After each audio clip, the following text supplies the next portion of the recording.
Good morning and Happy New Year. Welcome to Better Thyself segment of Dr. Lamba's Awakening Call.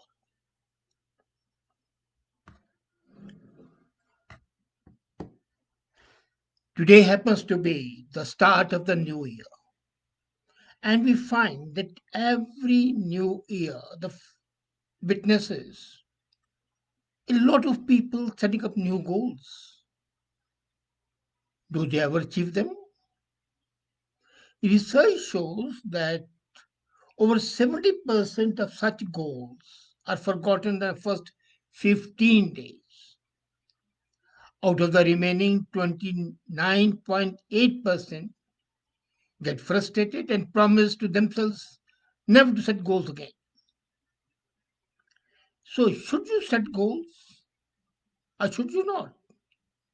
Of course, you should. The only thing is you should set the goals in a way that they are achievable. We do not believe or realize human potential, and that is why such a large number of resolutions never are able to see the light of the day. So, today I'm going to tell you to be a better human being, to better thyself, how to set those goals that you can actually achieve. First thing is, don't call them goals. Goal is something definitive. And if you don't achieve your goal, and it happens, then you beat yourself up for the rest of the year. So use the word intention. An intention is an idea that you plan to carry out. By using the word intention, you put the emphasis on elements of your journey that are within your control.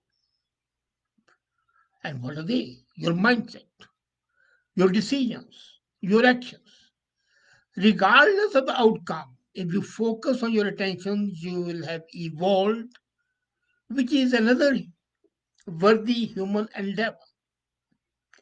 So, change the nomenclature.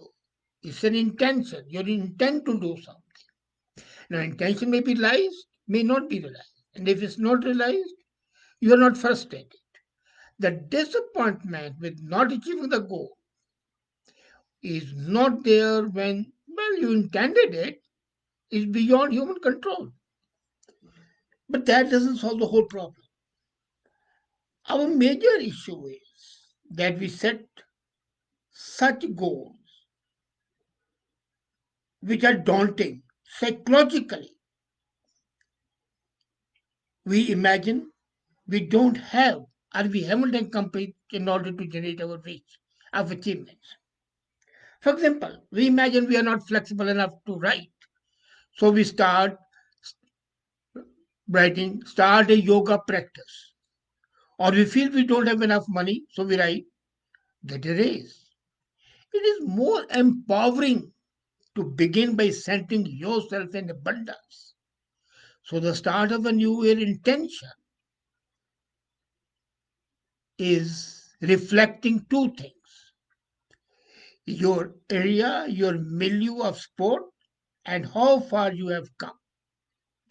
Write on the name of the people, the groups who made a difference for you in the years gone by, like a colleague who made a key introduction, a mentor who offered clarifying wisdom, a spouse who took on more responsibility at home, a neighbor who delivered meals while you were sick.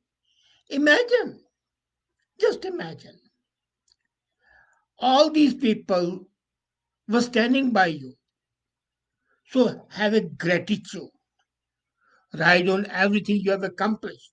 Maybe you pivoted your business, learned a new skill like cooking at home, rediscovered important friendships, or simply stayed healthy. A significant achievement, at least in the year of the pandemic. So if you made it through 2020, chances are, and believe me, and they are very high, that you have got resilience and you have determination to hit out in the coming year as well.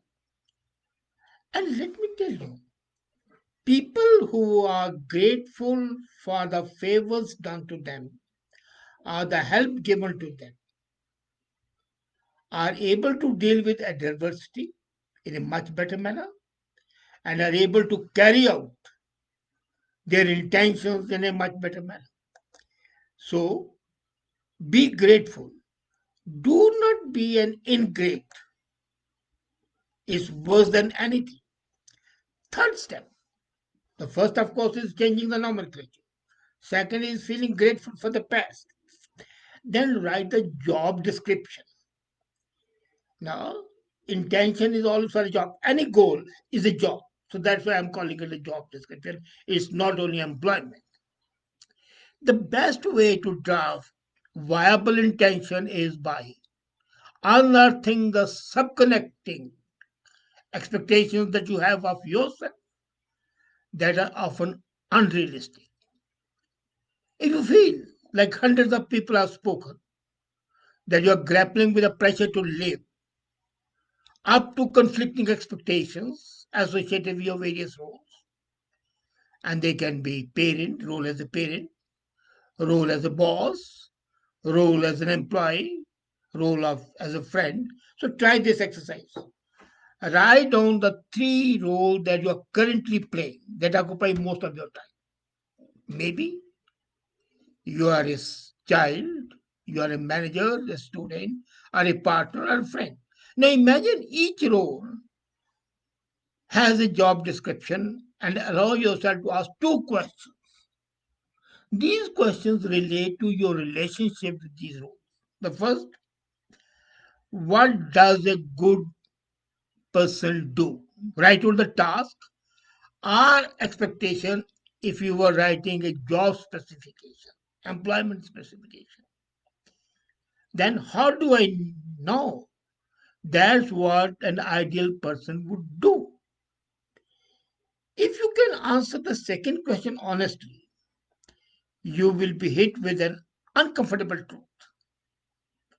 And let me tell you, when you are faced with an uncomfortable truth, that is opening new vistas. So you will find out you are not the source of your own expectations of yourself. That's because most common answers to the second question are modeled to us in our very childhood, in our workplace, and popular culture, especially advertising. For example, if I ask you to complete a sentence, choosing moms choose dot dot dot. No, choose what? The answer to this question, how do I know that's what a good mom does? Is never because I made it up. You have got to put yourself in the shoes of a good mom. Imagine a good mom, good father, good parent. Now, armed with this insight, you now have the power to make your own job description for the intention that you have marked out. The best way is to ask other people to weigh in to what they need from you. Let your boss know that you are planning your goals new year. Ask them, what are the three top things you feel I need to accomplish in order for me to support your vision and make the best of work? When you ask boss, I want to support your vision and make the biggest contribution to this effort, he would give you unstinted support. Engage your family. Have you ever asked your children, what are the top three things you need me to do in order to feel that I'm a good parent? I remember a friend of mine did it, and his children went up, came up with a list. Make us a good omelette, Spanish omelette on the weekend. Allow us more time on YouTube and television. Get our Christmas tree early than other people do. Now, the moral of the story is that the bar you set for yourself is usually higher than the expectation people have in your life of you. You would never have thought that your child is only wanting to have a Spanish omelette. That a child wants a Christmas tree early so that he can brag or she can brag to the classmates. But that is going to raise your stature. And that is, I wish I had known earlier. I might have done the same thing, but it didn't. You can do it. So when you know that the bar you are setting is up to the expectations of people and you do a bit more, for example, Christmas tree, you not only bring it in October or in November, but also bring tinsel and ornaments along with it, you can see your stock would go up. Your intention is much more than realized. Now, the fourth step, ask four final questions. Now that you adopted an abundance mindset and realistically aligned your intentions, you cannot draft your intentions in a clear manner. Imagine yourself 1 year from now. What would have happened in your life that would make the new year an incredible year? What are the top things you will need to accomplish in order to manifest your vision? And once you have drafted your intentions, ask yourself the same four questions. How will I know when my intention is achieved? Your success milestones should be clear so that you know when to celebrate. For example, you have intention to get physically fit. Now, this is no intention. It's not specific. But if you quantify it and say, well, I must finish 5 kilometers walk every day, that is something which is quantifiable and you can justify, well, you could not reach 5 kilometers, but you reach 4.8 kilometers. Second, can I manifest this intention within the next 12 months? You say you want to publish a book. Likelihood is, would you be able to write it? Would you be able to edit it? Would you be able to find a good artist to make the title page? Would you be able to launch a book? Given the long publishing cycle required, would you be able to find an agent if you want to go to the big publishing houses? But then, if you only say, I'll find an agent, that is doable. Or I'll write it, the first three chapters, that's doable. So put your intention clearly.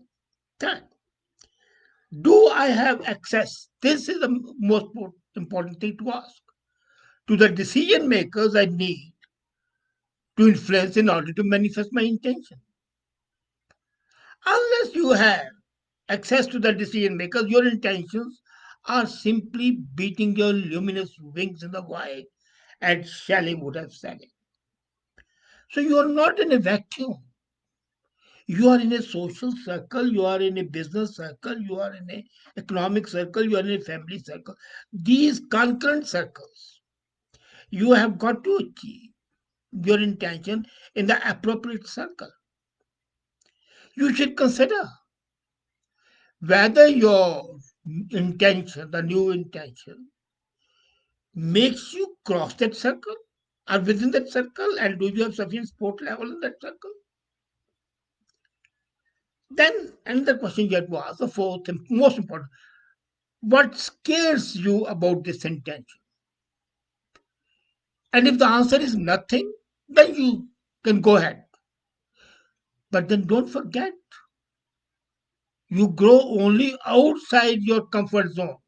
So if nothing scares you, the intention is practically not worth your effort.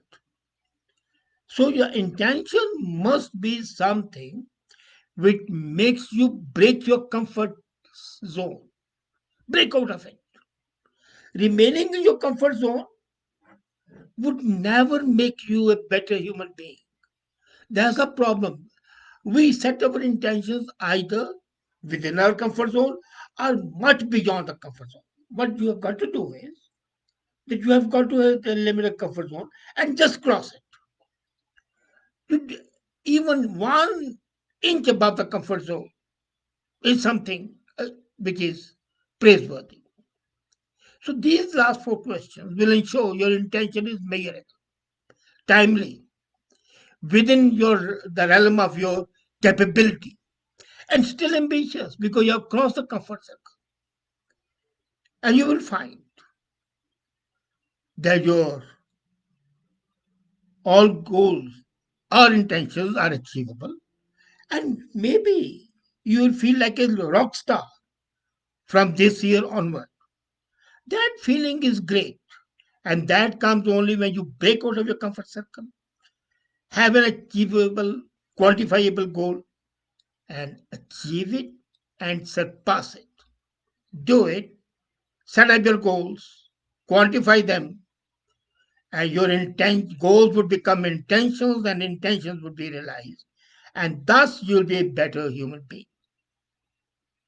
Try it. You won't regret. Thank you.